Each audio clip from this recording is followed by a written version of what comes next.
Heather Barnett. I'm the director of the Northwest Regional Spinal Cord Injury System, and I'm so glad to have all of you here with us tonight, both by Zoom and in person.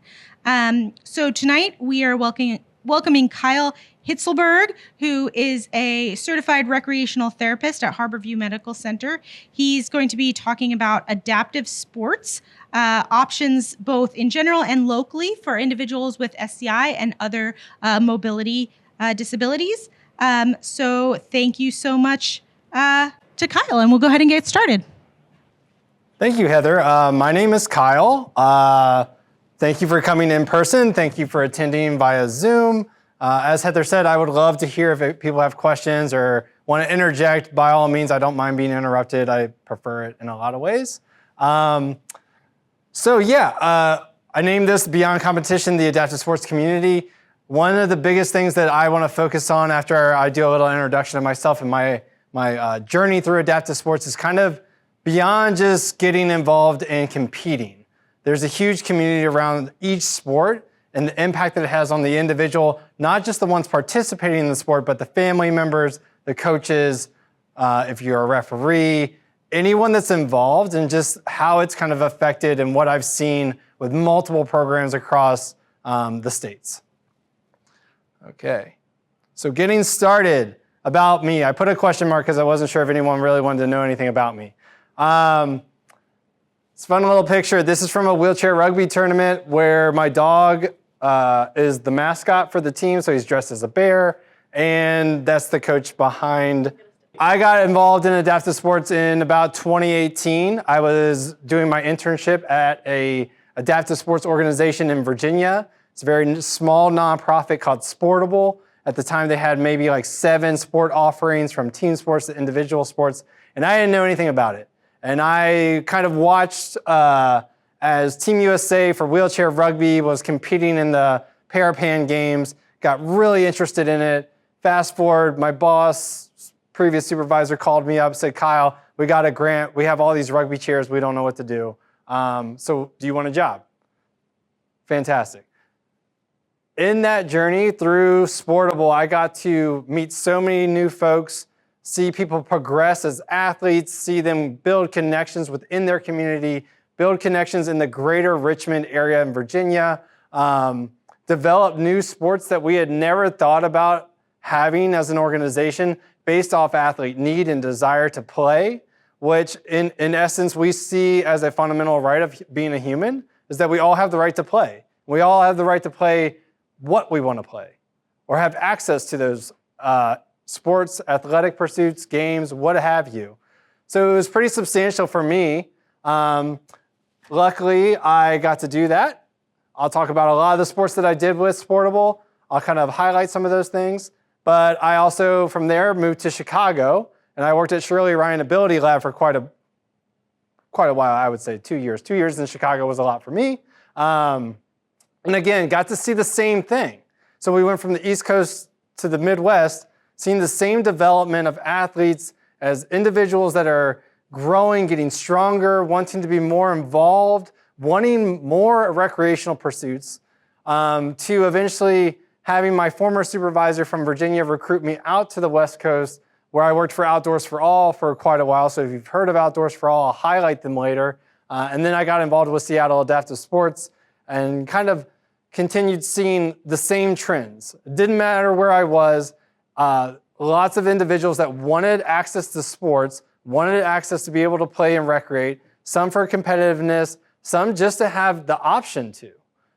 So it was huge to see those developments and see them not just localized in one area, but across the nation.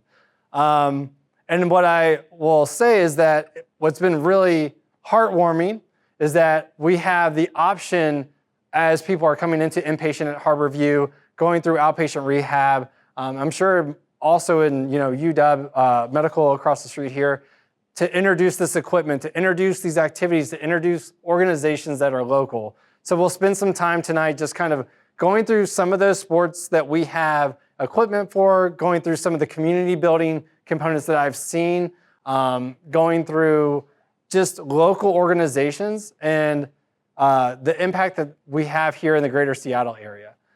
I will say I love that the forum has invited me to talk about this. I would also love if, in the future, the forum invites athletes to talk about this, because I think my perspective is going to be from a management, coach, friend, but I'm not an athlete that plays adaptive sports.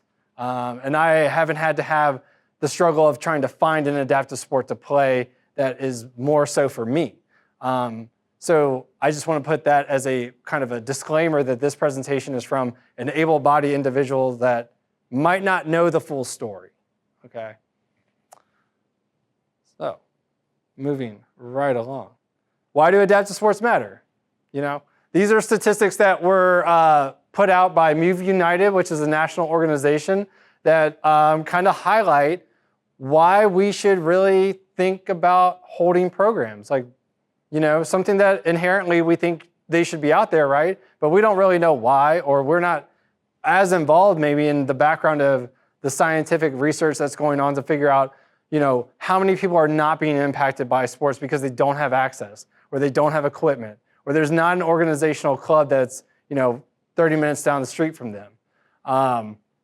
So I'll read these off. I know everyone can probably read them for themselves, but 4 in 10 individuals with disabilities that do not play sports want to play sports. And that has a lot to do about where the clubs are. A lot of these clubs are nonprofits. They're very small. They have a very small bandwidth to hold programs all over a state. If you get down to the brass and tacks and you're ever interested, get on Move United. You'll see where most of these clubs are, and they're not as far-reaching as your Parks and Rec League, where you can sign up, your kid or yourself to go play a sport. 7 in 10 individuals with disabilities are not aware of organizations that can support them. And that's a really realistic thing that I've noticed and I've seen throughout my journey as an adaptive sports professional, is that you'll meet someone, they'll be maybe 10 plus years, maybe their entire life, 16 years, 30 plus. They didn't even know there was equipment that they could use. So that's something that inherently we can change at the hospital level. We can change when people are introduced to that equipment, to those resources, to those organizations. But that's such a large number. It's pretty crazy. 70% of people don't even know that they can play a sport or be part of a sport. 3 million children in the United States have a disability. I don't know if anyone knew that. It's a pretty high number. So if you think 3 million children have a disability, there's, the number of adults that have it as well. 70% of them don't play a sport or don't know that they can play a sport or be active. Physical activity levels are 4.5 times lower for youth with a disability, and the obesity rate is 38% higher for these children.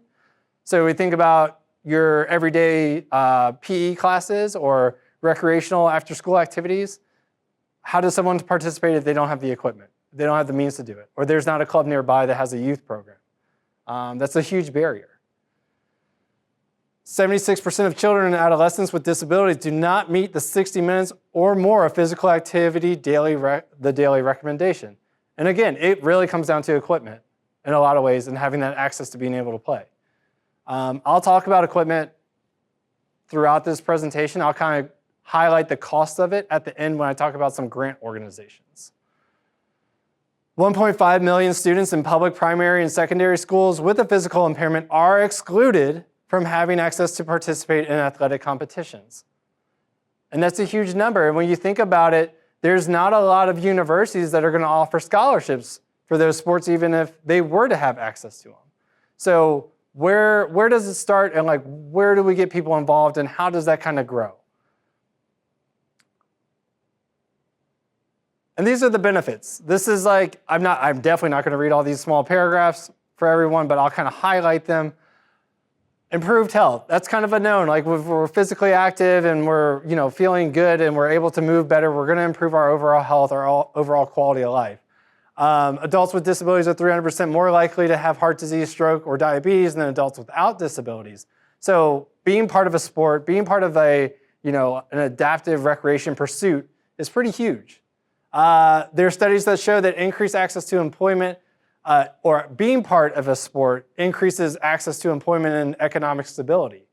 So having that sense of community within your sport, within the greater area that you live in, builds that ability to feel more confident, feel like you're able to gain access to employment, want to get up and be out in the community, which is pretty huge. Strengthening social support. I'm going to highlight this one every sport I talk about. The social support of adaptive sports goes so far beyond showing up to practice and being around, your peers and being around coaches. Social support is huge. That's for caregivers, parents, siblings, athletes, everyone involved. Advancing social norms and attitudes towards people playing in sport. It's interesting because I still referee for the wheelchair rugby league, and I'll go around to different areas in different cities, and I'll check into a hotel and they'll say, like, why are you here? I'm like, well, I'm here for the wheelchair rugby team. And it's astonishing how many people have never heard about the sport, right? To me, it's like, well, I know a lot about it. I've been around it. But being able to go in, say these things are happening in your community. We've had folks that just heard it from word of mouth, like from people showing up, seeing that they had these really cool chairs that I'm going to go over, and being like, well, what's that? And then they come, and it improves the idea that someone that has a disability is competitive. They are playing. They want to win. They want to play. And I've been super fortunate. I'll say it a lot of times. Super fortunate to be in these sports and play against athletes of Olympic level or Paralympic level, and get my butt kicked. It's not something that you're just playing it and it's easy because you have a disability. A lot of the athletes that are involved, a lot of the people that get involved, they're playing it because they want to win, just like everyone else does when they get involved into that sport. A lot of people want to play recreationally, and that's great too. I do want to highlight. I am a recreational athlete, and it's huge. And it comes back to that third bullet, which is the social support of it. Okay, this is a little heat map of Seattle. So, area. There's an adaptive sports organization in Seattle. If you don't know what it's called, it's Seattle Adaptive Sports. Pretty easy name to remember. This is just one of many, right? These are where all their athletes come from to play one sport, typically. Seattle Adaptive Sports has 4 different sports: wheelchair basketball, sled hockey, goalball, power soccer. But I want you to imagine, so we can see where Seattle is. There are people coming from Vancouver, Canada to play. There are people that are coming east of the Cascades to play. People coming as far south as, is it Eugene? Eugene, Oregon to play. And that's because there's just not the access to be involved in adaptive sports. It's not the same as I want to go play kickball. I got 15 leagues here in Seattle to pick from. So I really wanted to put this slide on here because it is so far reaching that these clubs have people come just to be involved. And a lot of that has to do with not having close by organizations that can support them, not having the sport that they want to play at those organizations, not having the level of play that they want at those organizations. So there's so many different factors that cause something like this to happen, which in my opinion, as a professional, I'll say is so devastating to know that people have to travel 3 hours one way every week to practice for 2 hours. So to me, this is pretty impactful to see, which leads me to wanting to get a little bit hyped up about what adaptive sports are, how exciting it is. This is from Sportable. This is the first organization that I got involved with adaptive sports.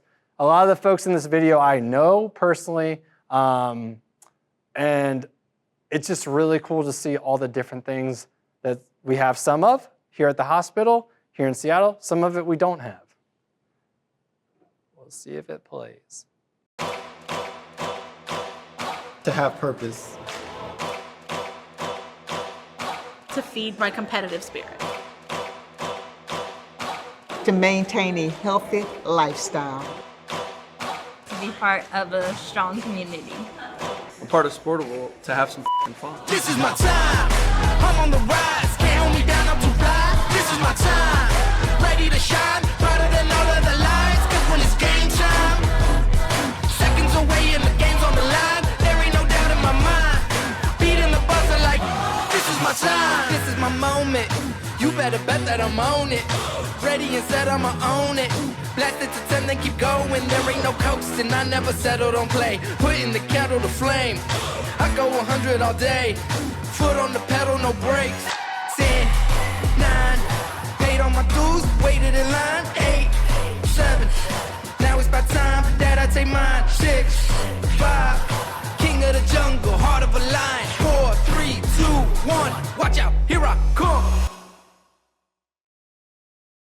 So it's going to go through a lot of the sports that they have, from rugby to cycling, and the athletes here are talking about community and what sport means to them. Some are there. That gentleman, he says, I want to beat people, but not in the, maybe political correct terms. But yeah, I mean, from going from like archery, which is an individualized sport, to going to basketball, team sport, cycling, recreational individual sport, swimming, all these change individuals' lives and getting just the opportunity and the access to get involved in play.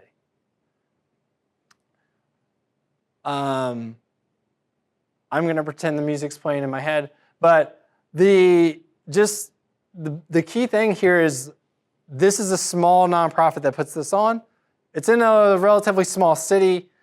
It's super involved in getting so many folks from inpatient to outpatient into their programming. So they're meeting folks in the hospital, they're taking them to the next step when they're going to outpatient, getting them on equipment, and then as that kind of rolls off, they know and they've built a good rapport for people to get involved in a program.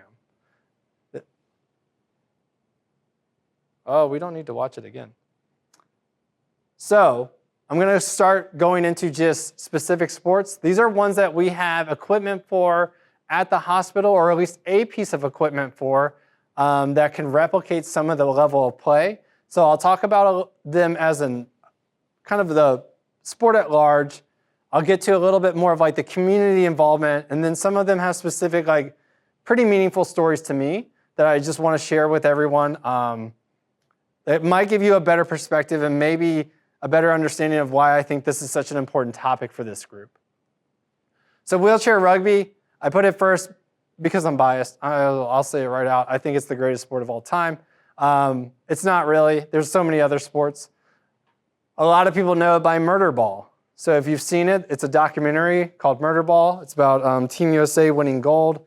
They had to change the name because they couldn't market it. So when you think about why it's not called Murder Ball anymore, it's a little fun fact. Can't really sell it to people as a bunch of not my term, individuals with quadriplegia knocking each other out of chairs. So they changed it to wheelchair rugby. It is not like rugby, so that's a big disclaimer. A lot of people think that there's like 7 people on the court. They all got an oval ball. It's not like that at all. But it is meant specifically for people with high-level injuries.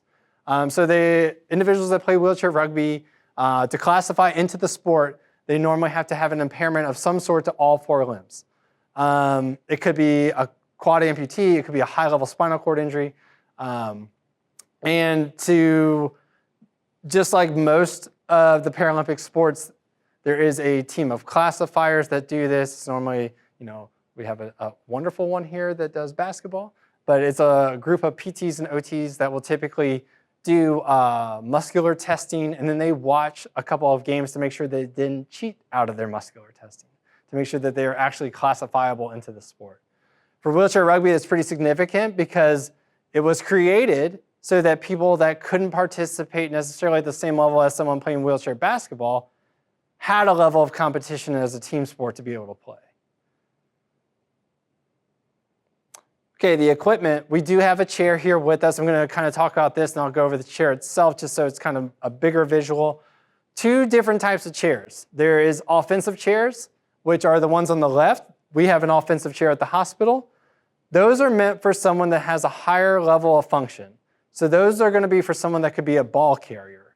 They're going to be moving faster, getting up and down the court a little bit quicker than someone that's in a low point chair. That's typically someone that classifies as a 1.5 and lower, meaning that they might not have any hand function. They might just be much more deconditioned. A lot of different factors would play into like their trunk control. Is it as good as someone that has higher level trunk? Where does it fall into the classification scale? But the chair is built with a picker for the sole purpose of making sure that that person is included into the community and the sport. So that picker can lock down that offensive chair to make it, or set picks, or box people out to make it so that there's still a level of play that's happening for someone that has lower functioning.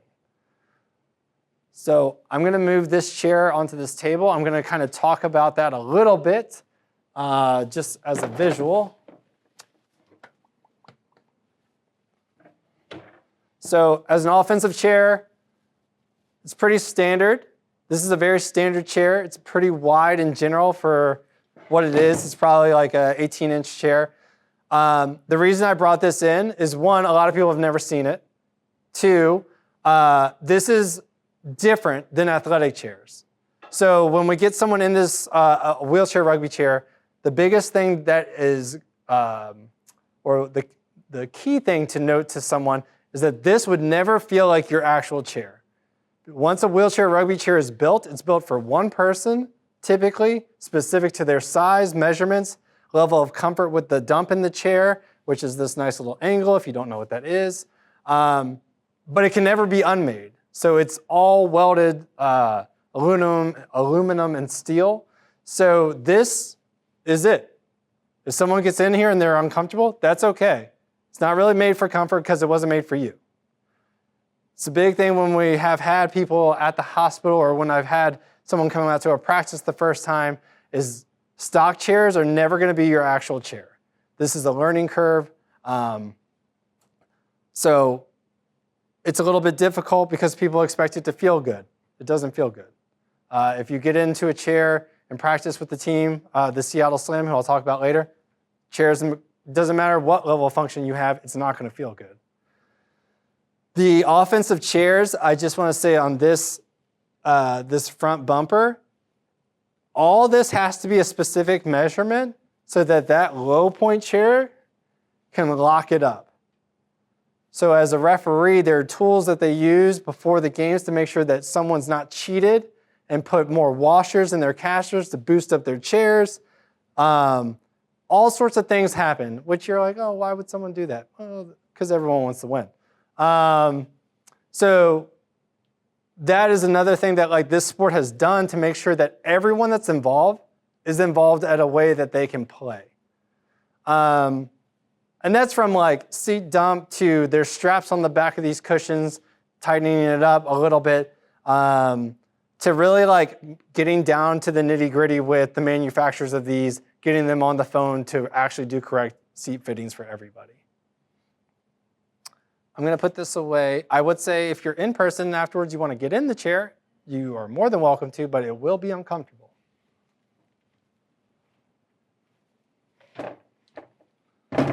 Okay. So wheelchair rugby, that's some of the equipment. We have the chair at Harborview. It's super fun. Again, you can use it for, it's made for rugby. I will stipulate that. I've seen it used for tennis. I've seen it used for basketball. At competition level, it's probably not allowable. At recreational play, if it's more comfortable, probably can use it. Okay, this is like my favorite slide. So, wheelchair rugby, the community. Social.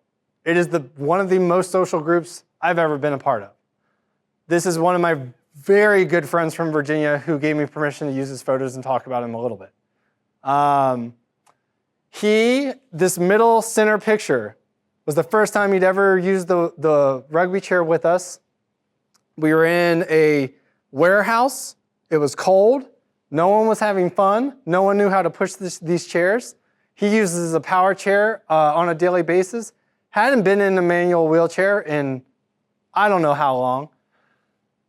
And it was like watching molasses. It was the slowest level of play I've ever seen in my life. Fast forward just a little bit, we have this Christmas photo. That's our team. We started with 3 guys plus 1 girl, 1 gal, I should say. It's a co-ed sport.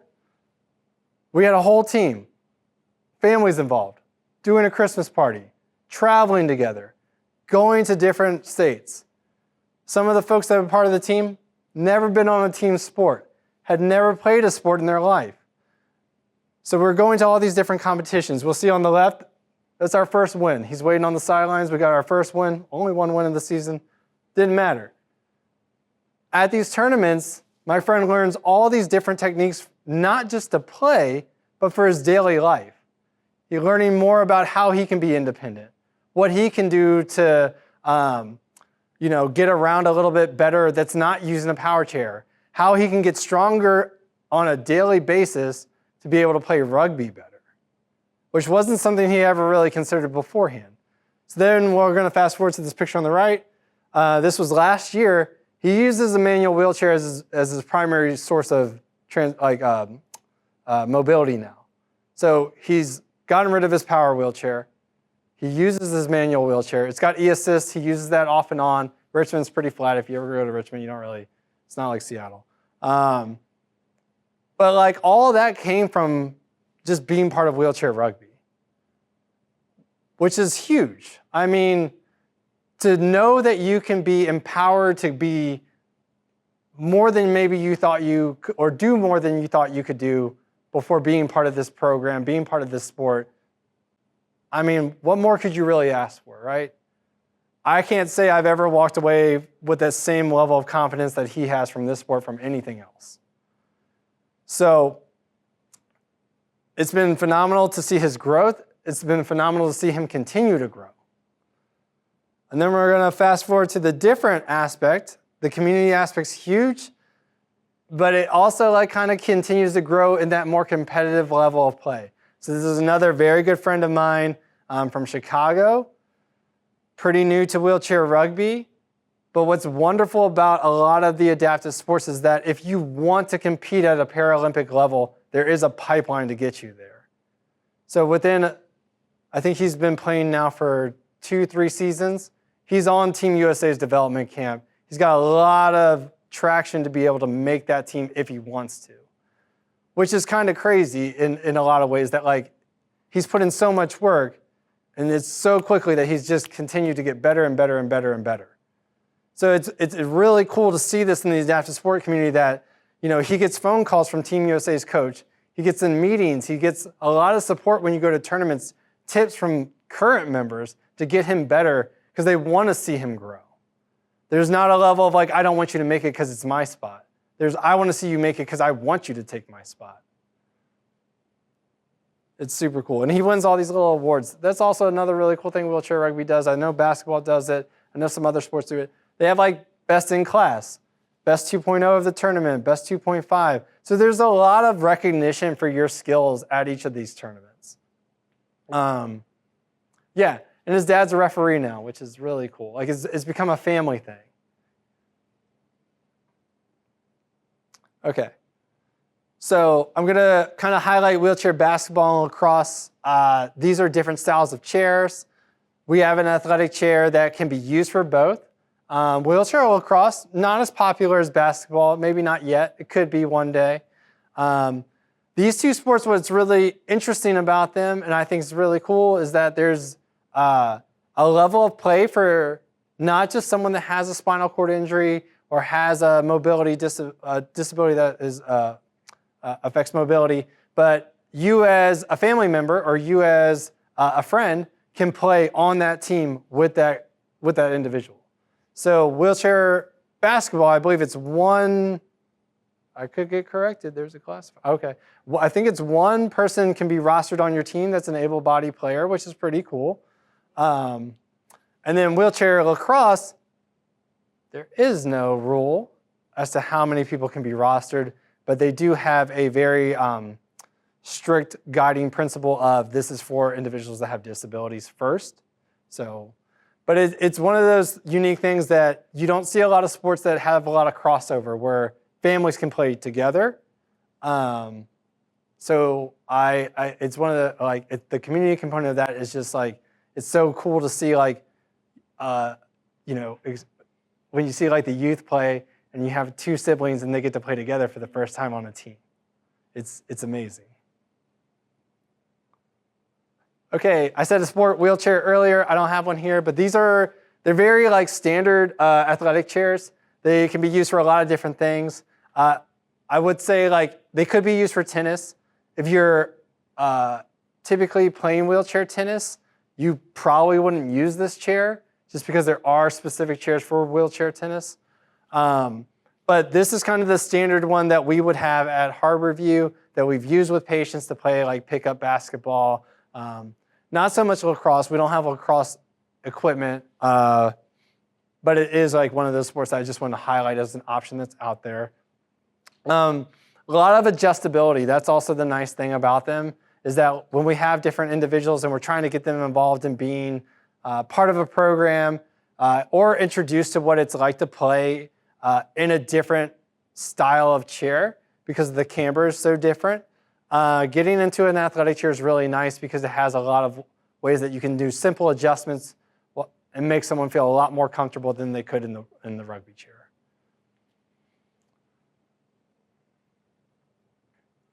And then the basketball community. Top picture, like I said, two little kids. Like it's so much fun. You watch these little kids play basketball.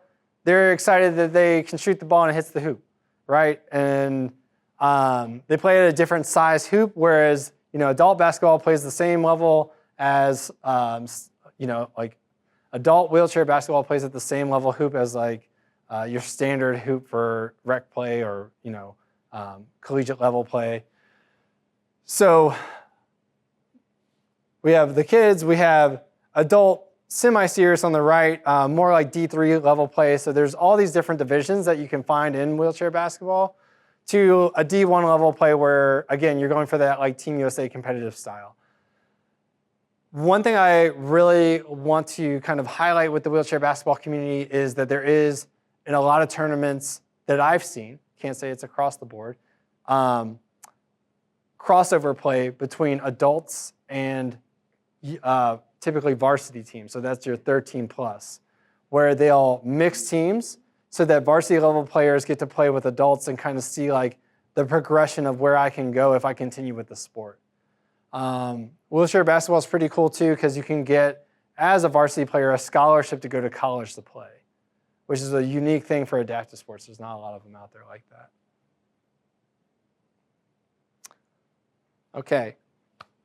Boccia is the next sport I'm going to talk about. It is, to me, the second best sport ever because it is all-encompassing. Anyone that wants to play bocce or boccia can play it. So there probably is a handful of people either on the Zoom call or in person that have played bocce, where you have a white ball, you throw it out somewhere, two different color balls, everyone's trying to get it closer. Normally it's like a beach game, right?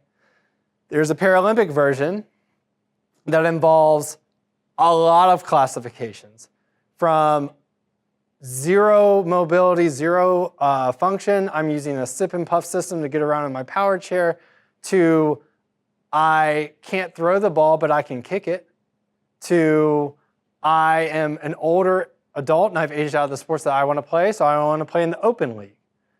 So that's why I love bocce. Anyone's involved, anyone that wants to play, the community with it, pretty competitive. One of the more competitive ones I've ever seen. We'll question everything that happens on the court because they want to make sure that they're going to win.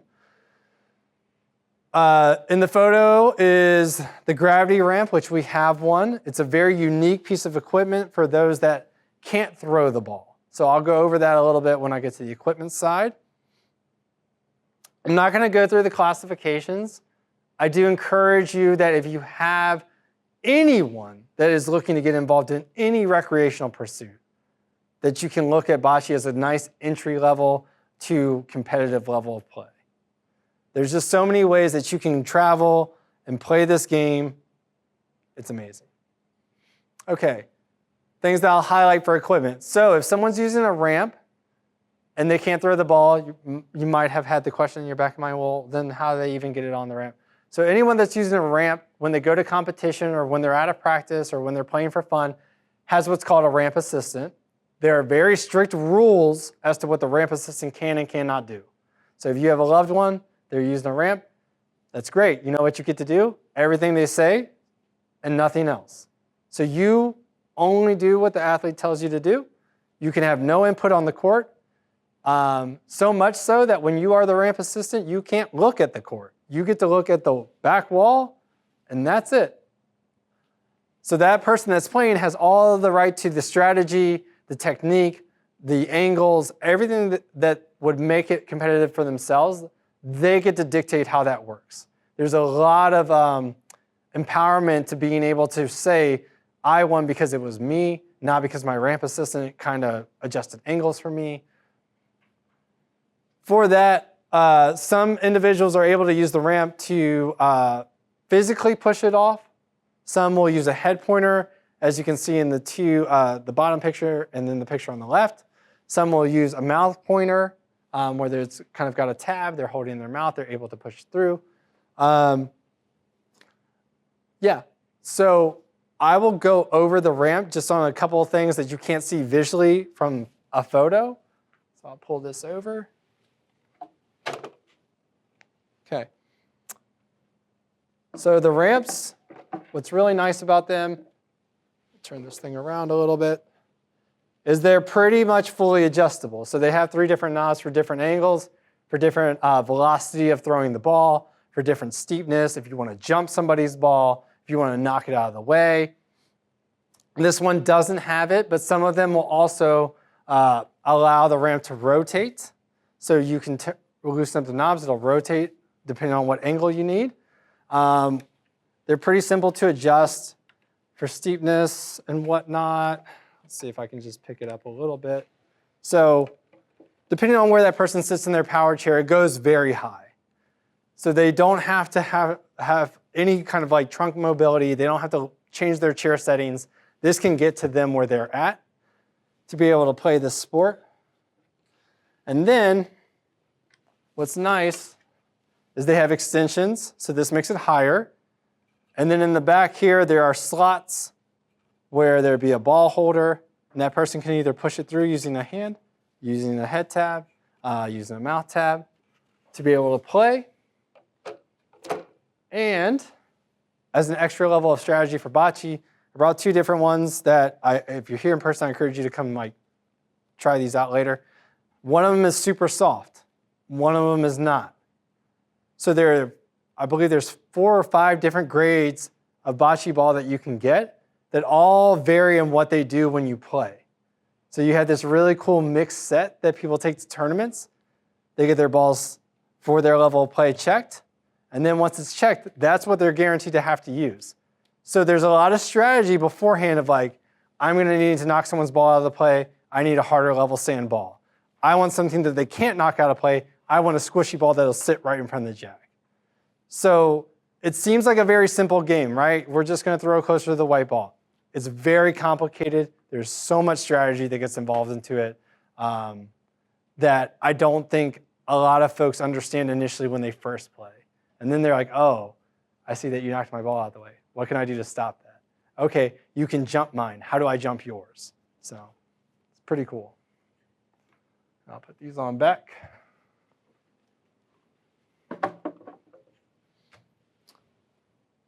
And then there's a really cool community around it. So like I said, anyone can play. And anyone can play anywhere almost as long as it's a hard surface. So during COVID, the picture on the left, we were in a big warehouse, concrete. We just taped down the court. Really easy to play. A lot of games are played on a basketball court or a volleyball court. Pretty easy to set up. Really fun tournaments that have a lot of like skills involved. People can medal. They can get first place, second place, go on to the Paralympic level. And again, like that middle top picture, there's a huge connection between ramp assistant and the ramp user. It ends up being a very trusted bond that happens between those 2 folks. So a lot of people that will travel, and I used to have interns that would help out, they would ask before they went, before they would commit, is my ramp assistant going to come? Because if they're not going to come, I'm not going to go. Because they practice together. So you get used to one another. And they get really excited when they win. It's great. Okay. Cycling. Cycling, there are classifications for it, but there's also a super fun rec program that just happens, right? A lot of people like to get on their bike, go out and ride.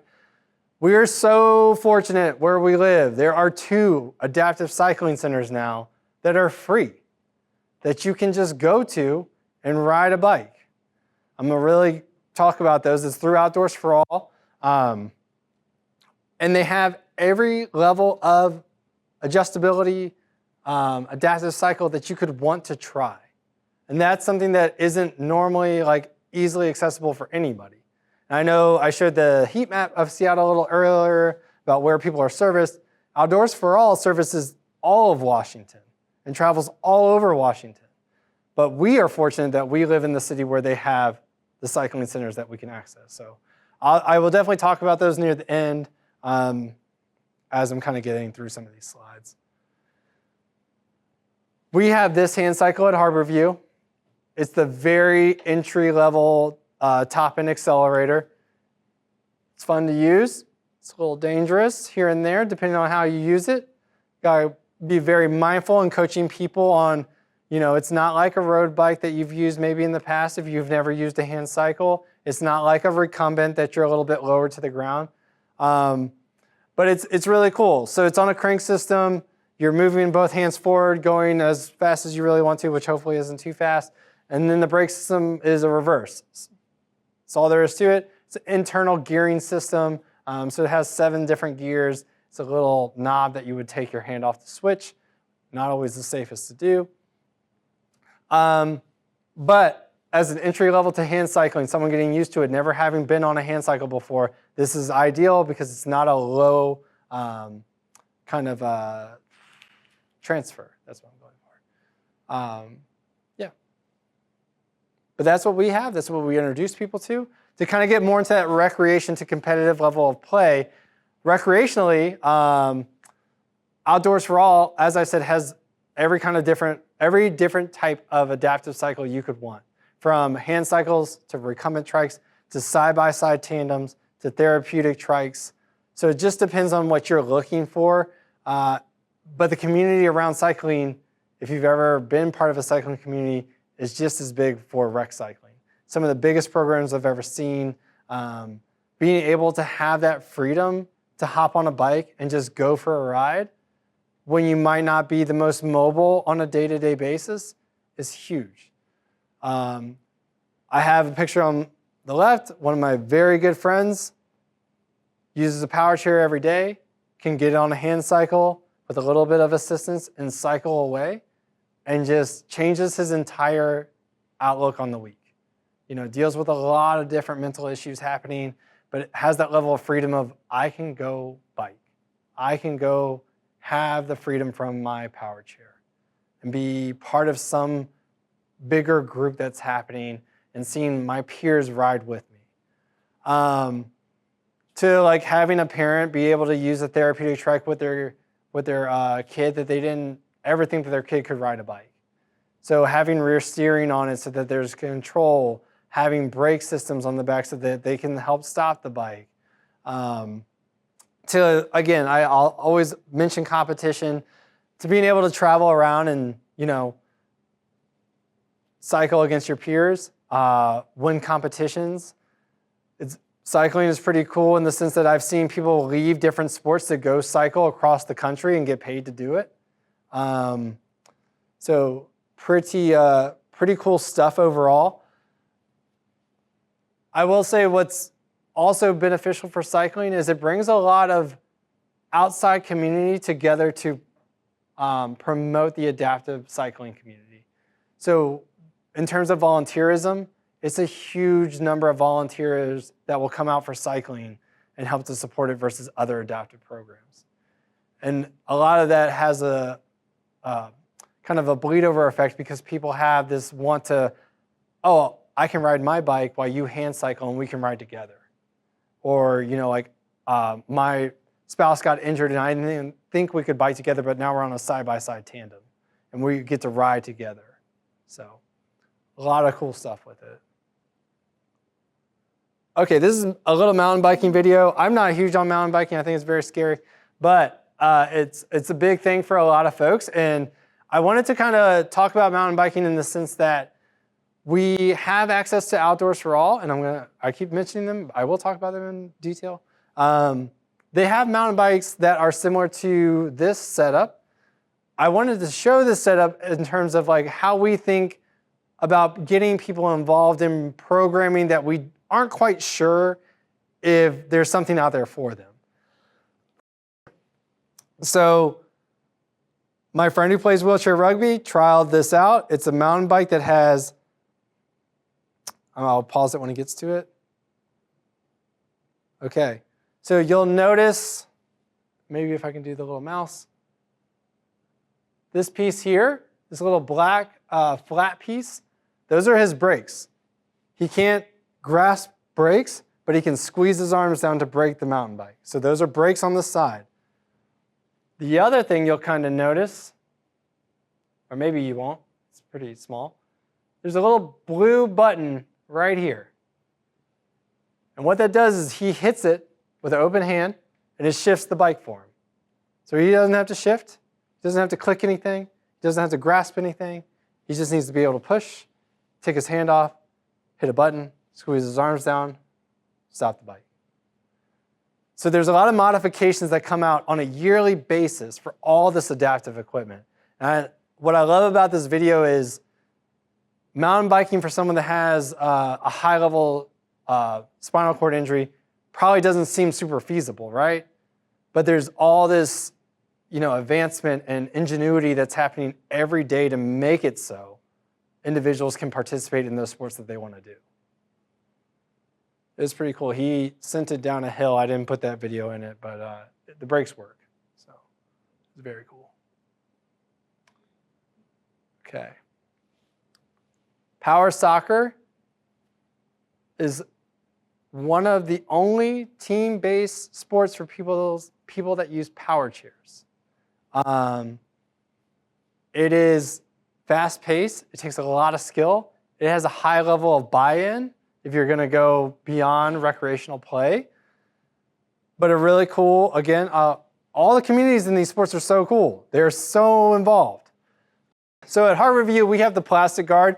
It's a very basic starter kit guard. It's like you went to Walmart, you bought some soccer cleats, you're ready to go. And then they progressed to metal guards. So this bottom one, a little bit safer, will still damage your chair because it's put on your everyday power chair. So you don't want to get hit by that, right? So you're getting a little bit more advanced. You got a little bit more flat surface to hit the ball with, to about a $14,000 power chair that's only meant for power soccer. But it also spins 360. It's crazy fast. I think they go up to like 14 miles per hour and are at high level of competition play and at some like local recreational play. They're fun chairs, and like for someone that wants to invest in the sport and like this is their program and their sport that they love, that is the way to go. The cool thing about power soccer, co-ed, no age groups. So you can be 5 years old playing with someone that's 40 years old. And a couple different reasons for it, but I think like what it does is it helps build that community from older adults that have played, coaching the younger group, but being able to actually play on the same team as them as they travel. So I've seen it a lot throughout like Seattle and over in Richmond where there's this level of, hey, I have this Strike Force chair. That's what the high dollar ones are called. Why don't you get in my chair? Try it out. There's a lot of cross-play, like, okay, I see you do this. Like, what are the skills that you practice at your weekly program versus what we do? Same kind of like buy-in that you need to have for like a wheelchair rugby or a wheelchair basketball, but there's not as much opportunity to play. Having a group here is really nice. There is a Seattle group. They travel down to Oregon. Oregon travels up here to play. So knowing that like there are a lot of folks that might come through a hospital setting that have the use of a power chair. Maybe that's where they're going to stay and they want to be part of a community. It's phenomenal. I mean, like, there's so much fun. And then, yeah, kind of like the things I haven't talked about yet, and I'll kind of briefly gloss over because one time. Two, I don't have a lot of information about it because I just know the equipment. I haven't like run a program that necessarily has it, so I don't know much about the community involvement with it. So I talked about the sports wheelchair, tennis wheelchair. We do have one very similar to the sports chair, but specific for tennis based on how it's kind of set up. Rugby wheelchair, the Boccia set in the ramp. ICANN bowling ramp, which I'll talk about next. Power soccer guard, grip freedom chair. I'll talk about that after the ramp, then the hand cycle. Those are the primary pieces that we have that we get to introduce patients to adaptive sports with. So ICANN bowling ramp, this is what it looks like. It attaches to a power chair, and then you're able to use the momentum of the chair to launch the ball down the ramp to be able to play. It's pretty cool. If you've never seen like adaptive bowling before, you'll see this picture in the background, this metal ramp. A lot of them look like that, where someone just gets to push it, but they don't get to move with it. So they don't have the same kind of wind-up process that, you know, an everyday bowler might have. Whereas with the ICANN, they can use momentum, and then there's a little lever underneath that they can slot it and move it around so that they can throw the ball at different angles, put different spin on it. Which is really nice. There's groups like the Here and Now project that actively use these for their bowling meetups. So, you know, as an opportunity, if you were interested, they typically have these with them to use. We also, again, have one at Harborview. The grip freedom chair, it's an off-road wheelchair. It's meant for hiking. So a little bit rougher terrain. You can use it instead of your day chair. The lever system has different ways of like adjusting tension for uneven terrain. So like how that handle is held will affect if you're like on flatter terrain versus like crushed gravel going uphill. The one thing that's kind of interesting about it is you can't go backwards in it. So there's no way to go backwards. You have to turn around. I've seen it used a couple times. It's pretty good. It's a little bit of a newer, I think, piece of equipment that's getting a little bit more attention as a lot of folks want to get back outdoors. Sled hockey. My name is Emily Gannon, and I'm the coach for Seattle Adaptive Hockey. I mean, a lot of people say it's a beautiful game. It's very, you have to be graceful, but also really aggressive and physical, and it's hard to find that together in one sport, but hockey does it beautifully.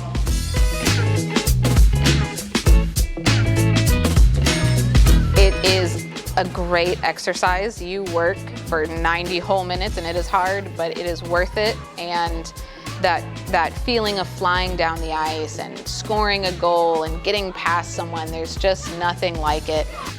Well, we end the season with a tournament in Minnesota, so everyone's really looking forward to ending that.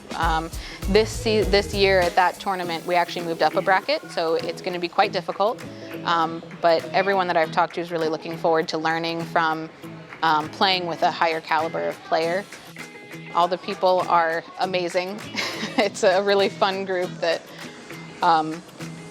it's interesting because I don't think that all these people would have found each other any other way than hockey. They come from so many different places, but it's really a good group.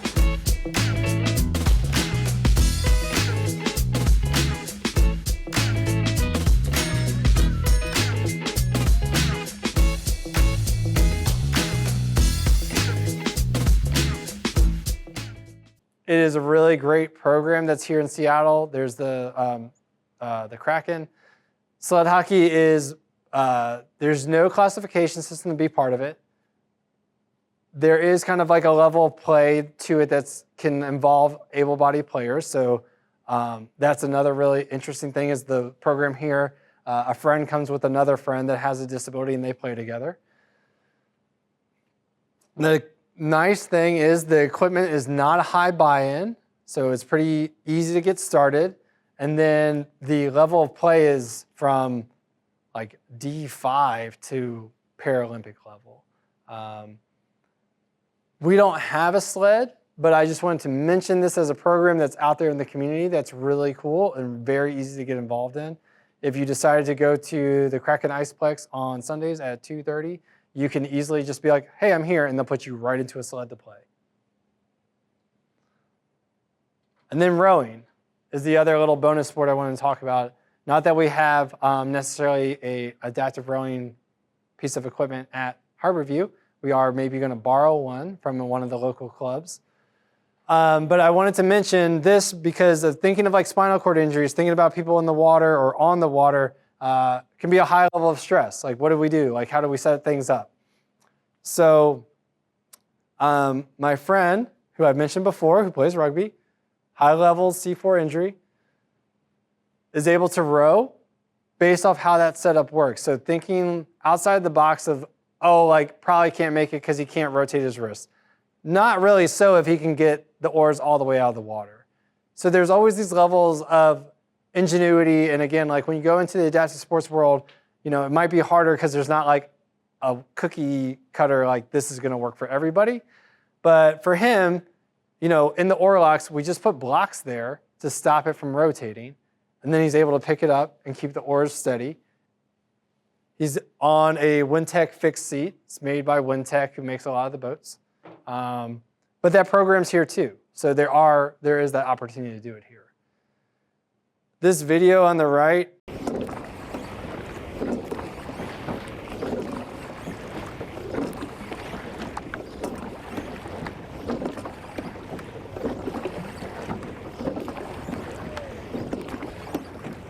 the river threw its best at me, and here I am again on top of the river. Cole Sidner is a lot of things. Athlete, motivational speaker, and today he's a rower. I like the wind in my face. I've always been a water person. Every day since August 11, 2011, he's been disabled. Cole dove headfirst into the very river on which he now rows, and he lost the use of his legs and his hands. You're not invincible when you're a teenager, when you're just out there trying to have fun, doing all these reckless things. You're not invincible. Cole will graduate from the University of Richmond in May.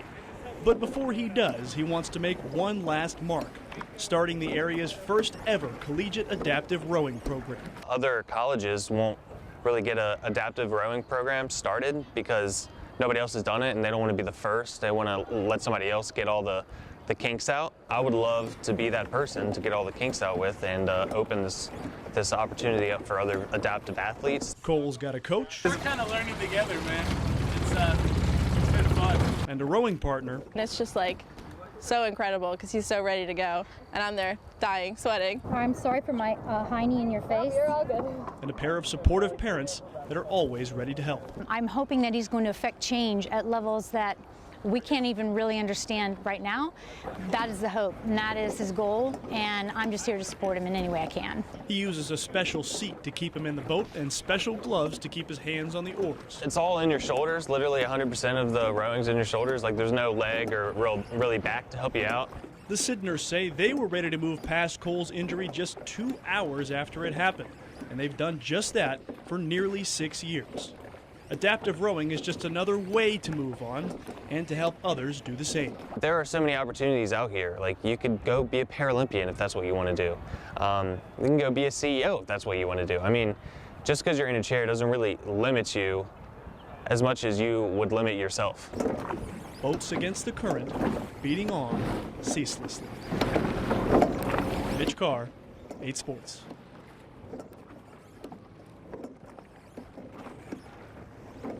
It's from a gentleman named Cole Sidner. He has a lot of videos kind of like following him in his daily life. But it shows him as another high-level quad rowing on the water. So if you want to get the visual, you know, just get on YouTube, Cole Sidner rowing, and you can see how that setup works, how he gets in and out of the boat. He really does a great job of like walking you through the process for everything he does. But well, on the video, it just kind of shows how those oar locks won't rotate too. Okay. We're almost there. Local adaptive sports organizations, Outdoors for All.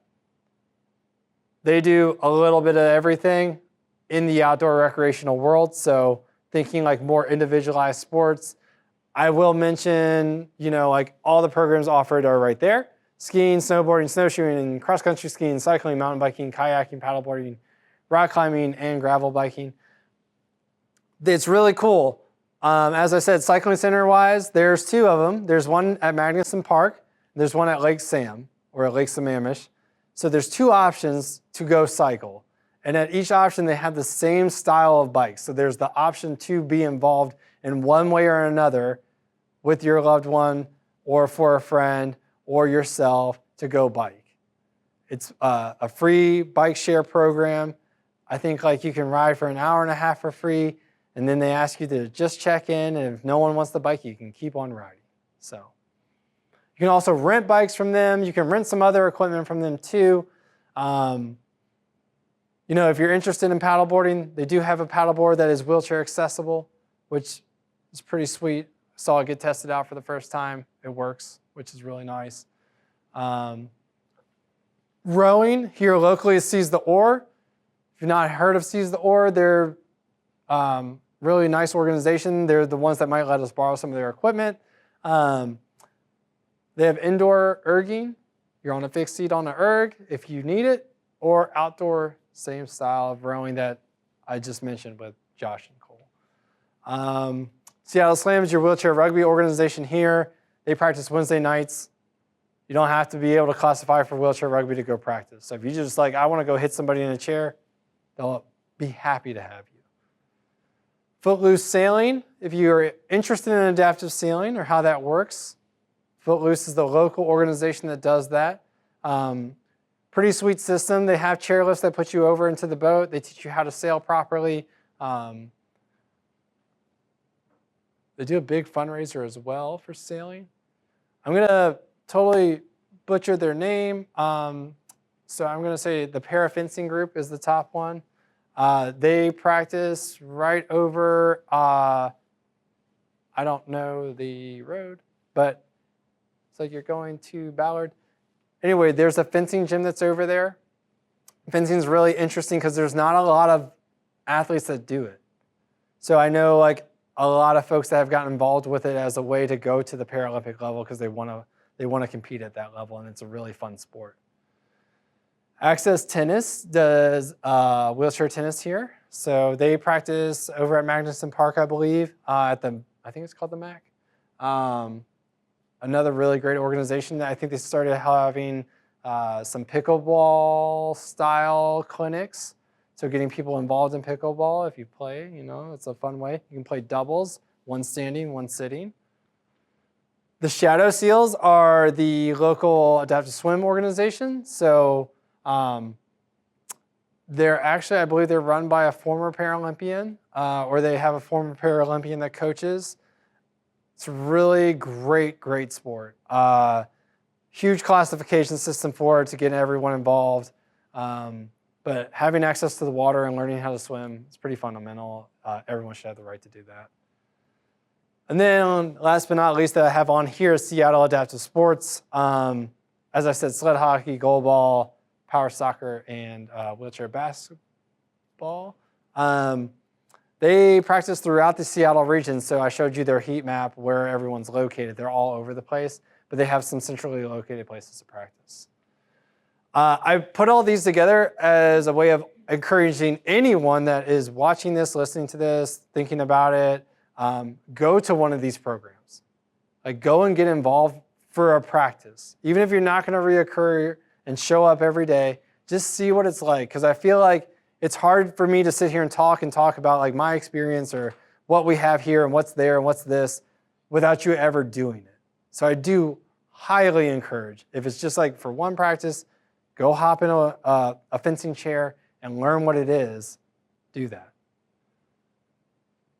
And then the last thing I'm going to talk about, and then answer questions if there are any, nationwide adaptive sport resources. So I talked about a high level of buy-in for all these sports. I'm going to, I said the Strike Force chair is about $14,000, right? That's pretty high level for a piece of equipment. A wheelchair rugby chair is about low end $4,500 to about $7,000. the equipment, as you can imagine, doesn't last forever. So Move United is a national organization, I mentioned them earlier, where you can find programs. But the two following ones, the Challenge Athlete Foundation and the Kelly Brush Foundation, are huge grant awarding organizations. So something that's kind of an anomaly is getting people their own equipment. Like a lot of people come to practice, they'll use the standard practice equipment and they're fine for it. But as I mentioned, it's not fitted for them. They're not going to get their best level of play. So trying to encourage people that are interested in those sports or interested in those sport pursuits to apply for a grant.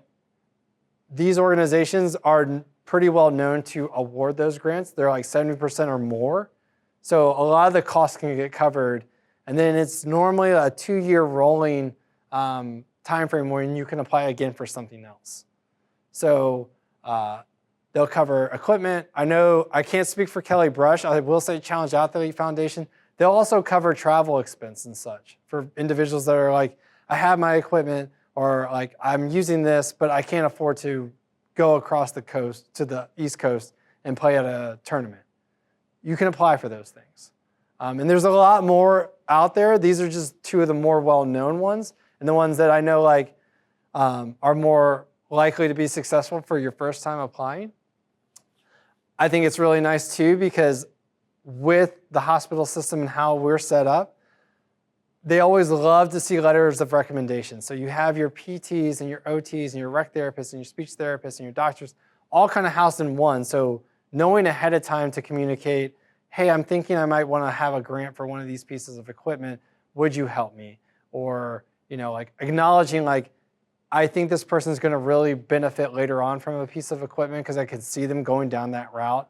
Let me give them the information ahead of time and have them contact me when they're ready. It's just kind of big. It's a big thing that I don't think like a lot of folks know about to get their own equipment and like what takes it to the next level to get approved. That's the end of my slides.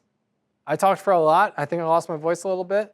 The last thing I'll probably say is adaptive sports in the way that's kind of changed my life and changed my trajectory of what I thought I was going to do as a rec therapist is kind of like hard to define. I've made so many friendships. I've made so many connections with people that I never would have met if I wasn't involved in adaptive sports. I've seen some of, like my very best friends grow so much over the past 5 years from just getting access to being able to play something. And it's hard to put in words how much that means to me and how frustrating it is to me that it took that long. So I really appreciate having the time today just to kind of convey all this different stuff. And there is so much information, but kind of going beyond just like, it's not just a sport, I think we get caught up in that a little bit. And I know I do sometimes when I'm talking about equipment with patients, but just being able to like play and meet people and not be in your house and not feeling isolated. It's been really great. And yeah, as I said, I really appreciate the time to talk about it. And I appreciate everyone's time tonight, especially coming in person, sitting on Zoom. And I don't know how to wrap this up, but if you have questions, I'm happy to answer any. Or if you'd like more information, I can send you information, I'm sure. Yeah. So our equipment we use kind of on the inpatient side. If someone was interested in like using a wheelchair, rugby chair, or something like that, I would definitely refer them to the community groups. So going to Seattle Slam, they have chairs at practice that someone could use.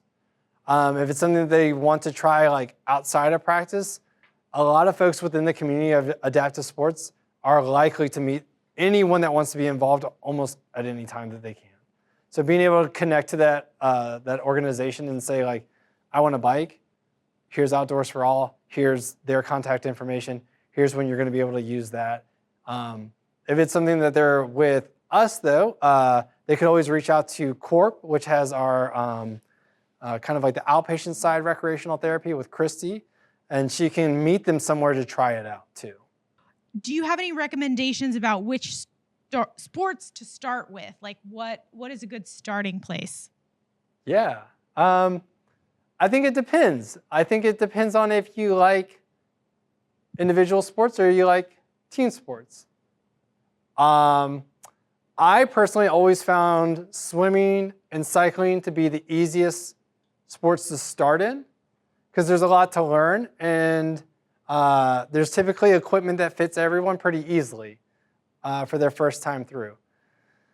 I do think that it doesn't matter on the bigger picture. I think if it's something where you're interested in, say, I want to just be part of a team sport, you're going to be welcomed, and people are going to want you to be part of it. You know, like if you show up at sled hockey, they're going to kindly harass you to come back. They're going to want you to come back. So I would encourage you as a participant to do a little thought process of your own of like, what do I want out of this program? Do I want to build relationships with a peer system? Do I want to kind of have my own pursuit of, I want an individual thing that I'm doing maybe with one other person? And what speaks to you? I think I think the peer support's a little bit bigger to me. So I would always opt for that team sport if you can. But I think as an individual sport, like I said, swimming and cycling, there's something to it that a lot of people that I've seen have enjoyed that as a gateway to adaptive sports, I should say. Because they'll meet someone at cycling that does a team sport, or they'll meet, someone at swimming that will come do swim lessons with them later too, or aqua aerobics or something of that nature. So. It wasn't happening, and I would talk to prosthetists and they'd say it's enough trouble trying to teach somebody to walk, but to see it like happening for real was so, they did such a good job of everything. They had, their Saturday event was focused on amputees for the most part, but they divided people into 3 different groups. The kids, the sort of beginner, so-so, and then the advanced people. And then they mixed them at the end of the morning, they all racing together. And I'm so excited to see that now little kids have role models that they didn't have 20 years ago. When I was doing wheelchair basketball, only towards the end of my time did I see, them doing it for little kids. And just to watch the parents be like normal parents at the side of a game, even though the kids had no clue where the hell they were going. It was just so perfect. And the other thing, challenge athletes, on the second day they had a triathlon, so it was swimming and biking, but they mixed up able-bodied people and disabled people. And I just thought their concept of everything was, they pulled it all together. I just was really impressed by what they did, and I'm so excited that kids have role models that they didn't have before. I'm also impressed by what you said, that now they'll put an able-bodied person onto a disabled team. I think that's pretty amazing. That's new to me. So anyway, I could go on and on too. But. Yeah. No, and to your point, I mean, I think that when you get to see the kids play and you get to see adults interacting with them and you get to see the families interacting, there's nothing like it. I mean, especially when you've worked in this field for so long and it's just not there.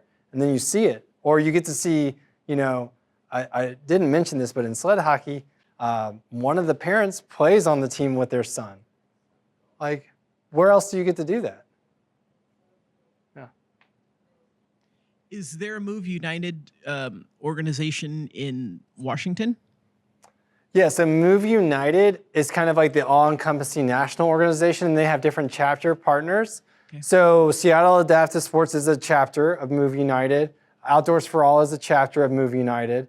So they all have those different connection points to, like, if you're gonna go to, let's say, Phoenix, where's the Move United affiliated chapter, and like where could you get, maybe like go rent a bike or something like that. So, yeah. Okay, just because I've recently gotten re-involved with sport in the adaptive world and pre-injury, and there's just not anything local. So that's why I'm just trying to figure out where. I know that they've got my sport nationally and they sponsor national stuff, but Washington doesn't. So that's why I'm here just seeing if they offered anything more. So. Yeah. So they do offer like those affiliated chapters across. Well, I would say like organizations choose to affiliate with Move United. Move United does have some of their bigger events, like they do the Hartford Ski Spectacular that goes on, I think, in like Boulder or something like that. And then they'll do like kind of clinics here and there. I can't say that I know of one that's happened in Washington unless it's been hosted by a chapter affiliate. And I know that like in the past year, there hasn't been one that I'm aware of. But knowing your local clubs and like what they're trying to put on with Move United would be a good like stepping off point to find out like what's happening in the area. So first of all, thank you so much to Kyle for being here and presenting this. I learned a lot. I think everybody here did as well. A reminder to continue coming to forums. Join our email listserv if you haven't yet. Consider making a donation if you have the capacity to do so. And thank you all for joining tonight, both by Zoom and in person. I think there's a little bit of time if you would like to come try the equipment that Kyle's brought with him. And thank you all again, and we'll see you at the next forum.